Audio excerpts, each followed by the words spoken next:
സെക്കീന, നിങ്ങളൊക്കെ വീട്ടിലിരുന്ന മക്കളെ എന്താ രസം. ഹായ് ഫ്രണ്ട്സ്, നിങ്ങളിൽ പലരും ഈ ഒരു വീഡിയോ കണ്ടിട്ടുണ്ടാവും അല്ലേ? കുറച്ച് നാളുകൾക്ക് മുന്നേ വളരെ വൈറലായിട്ടുള്ള ഒരു വീഡിയോ തന്നെയാണ്. സത്യം പറഞ്ഞാൽ എന്താണ് ഈ നബീസുമ കാണിക്കുന്നത്?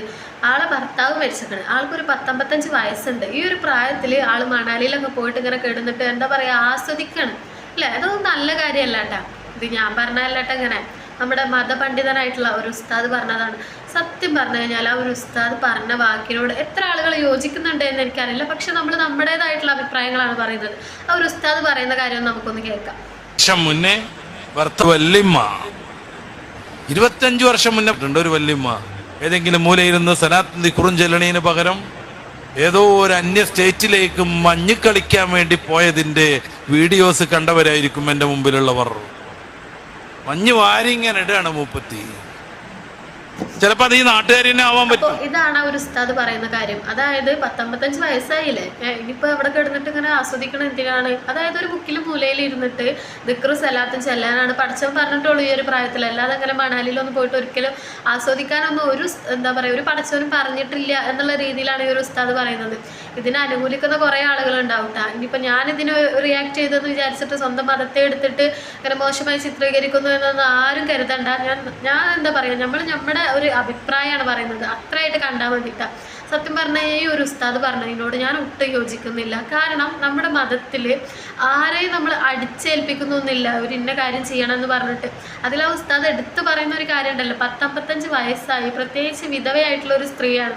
അവരൊന്നും ഈ ഒരു പ്രായത്തിൽ ഒരിക്കലും ഇങ്ങനെ കാട്ടിക്കൂട്ടാൻ പാടില്ല എന്ന് ആരാണ് ഇങ്ങനെ പറഞ്ഞിട്ടുള്ളത്? ഒരു പഠിച്ചവന് നേരിട്ട് വന്നിട്ട് നീ 55 വയസ്സായ ഒരു വിധവയാണ്, നീ ഒരിക്കലും എന്താ പറയുക ലോകം ചുറ്റി കാണാൻ പോകാൻ പാടില്ല, നീ സന്തോഷിക്കാൻ പാടില്ല, നീ ചിരിക്കാൻ പാടില്ല, നീ എപ്പോഴും എനിക്ക് വേണ്ടിയിട്ട് ദിക്റും സലാത്തും ചൊല്ലിക്കൊണ്ടിരിക്കണം എന്ന് ഒരു പഠിച്ചവനും ആരോടും തന്നെ പറഞ്ഞിട്ടില്ല. ഒന്ന് ചിന്തിച്ചു നോക്കുക. ഈ കാണുന്ന സൃഷ്ടികളെല്ലാം, നമ്മുടെ ദുനിയാവിൽ കാണുന്ന എല്ലാ സൃഷ്ടികളും നമുക്ക് വേണ്ടിയിട്ട് ആര് പഠിച്ചതാണ്? നമുക്ക് വേണ്ടിയിട്ട് നമ്മുടെ പഠിച്ച റബ്ബ് പഠിച്ചതാണ്. നമ്മൾ കാണാൻ വേണ്ടിയിട്ടൊക്കെ തന്നെയാണ്. അല്ലാതെ ഒന്ന് ചിന്തിച്ചു നോക്ക്. ഇത്രയും മനോഹരമായിട്ടുള്ള ഭൂമിയിൽ ഒരുപാട് കാഴ്ചകളുണ്ട്. അതൊക്കെ ആർക്ക് വേണ്ടിയിട്ടാണ് പഠിച്ച റബ്ബ് പഠിച്ചിട്ടുള്ളത്? നമുക്ക് കാണാൻ വേണ്ടിയിട്ട് തന്നെയാണ്. അപ്പം അതൊന്ന് കാണാൻ പോയാൽ ഒരിക്കലും ആ ഒരു പടച്ച റബ്ബ്, ആ ഒരു നബിസുമാൻ ഒരിക്കലും ഈ ഒരു ഉസ്താദ് പറഞ്ഞ പോലെ പറയില്ല എന്ന് എനിക്ക് തീർച്ചയായിട്ടും തോന്നുന്നു. അങ്ങനെ ഒരു ശക്തി ഉണ്ടെങ്കിൽ, ആ ഒരു ശക്തിയിൽ വിശ്വസിക്കുന്ന ഒരുപാട് ആളുകൾ, ഞാൻ വിശ്വസിക്കുന്ന ഒരാളാണ്, അല്ല എന്ന് പറയുന്നില്ല. അങ്ങനെ ഉണ്ടെങ്കിൽ ആ ഒരു പടച്ച റബ്ബ് ഒരിക്കലും ഈ ഒരു നബിസുമാനെ ഈ ഒരു ഉസ്താദ് പറഞ്ഞ ആ ഒരു കണ്ണിലൂടെ ഒരിക്കലും തന്നെ കാണില്ല.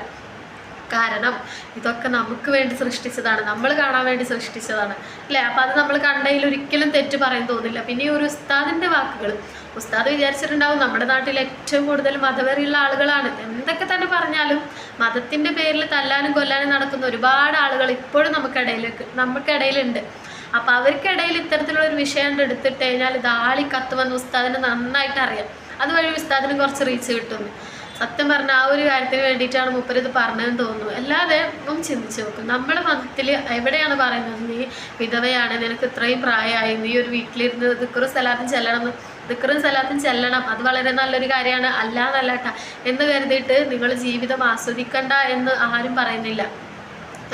അവർ അവിടെ പോയി അവരുടെ വീട്ടുകാരുടെ കൂടെ മക്കളുടെ കൂടെ അടിച്ച് പൊളിക്കണം. ഒന്ന് ചിന്തിച്ചു നോക്കുക. അവരുടെ ഈ ഒരു പ്രായത്തിലും അവർക്കത് അനുഭവിക്കാൻ സാധിക്കുന്നുണ്ടല്ലോ, അതാണ് ഏറ്റവും വലിയൊരു സന്തോഷം. ഇതുപോലും അനുഭവിക്കാൻ കഴിയാതെ ഒരുപാട് ആളുകൾ, ഇത്തരത്തിലുള്ള ആളുകളുടെ വാക്കുകൾ വിശ്വസിച്ചിട്ട് ഞാൻ ഇനി പുറത്തു പോകാൻ പാടില്ല, അല്ലെങ്കിൽ എനിക്ക് സന്തോഷിക്കാൻ പാടില്ല എന്നൊക്കെ കരുതി മുക്കിലും മൂലയിൽ നിന്ന് കരയുന്ന ഒരുപാട് ആളുകളുണ്ടാവും. അല്ലെങ്കിൽ അതൊന്നും സാധിക്കാനുള്ള അവരുടെ മനസ്സിൽ ഒരുപാട് ആഗ്രഹങ്ങളുണ്ടാവും. പക്ഷെ അവരെ കൊണ്ടുപോകാനുള്ള മക്കളോ കൊച്ചുമക്കളോ ഭർത്താവോ ആരും തന്നെ ഇല്ലാതെ ഒറ്റക്ക് ബുദ്ധിമുട്ടുന്ന ഒരുപാട് ആളുകളുണ്ടാവും. ആ ഒരു കാര്യത്തിൽ ഈ ഒരു നബീസുമ എത്രയോ ഭാഗ്യം ചെയ്ത ഒരു സ്ത്രീയാണ് അല്ലേ? അവരെ കൊണ്ടുപോകാൻ അവരുടെ മക്കളുണ്ട് അല്ലേ? അവിടെ കൂടെ നിൽക്കാൻ അവരുടെ കുടുംബക്കാരുണ്ട്. അതന്നെയാണ് ഈ ഉമ്മയുടെ ഏറ്റവും വലിയൊരു എന്താ പറയുക ഏറ്റവും വലിയൊരു ഭാഗ്യം എന്ന് എനിക്ക് തോന്നുന്നത്.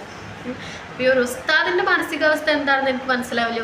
ഉസ്താദിൻ്റെ മാത്രം കാഴ്ചപ്പാടിൽ നിന്നാണ് കാണുന്നത്.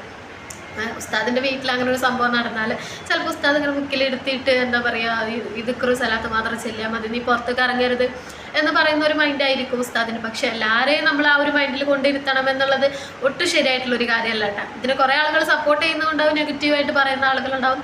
എന്തായാലും ഞാൻ വിചാരിച്ച പോലെയല്ല, കുറേ ആളുകളൊക്കെ എന്താ പറയുക ഉസ്താദിന് നേരെ തന്നെയാണ് തിരിഞ്ഞിട്ടുള്ളത്.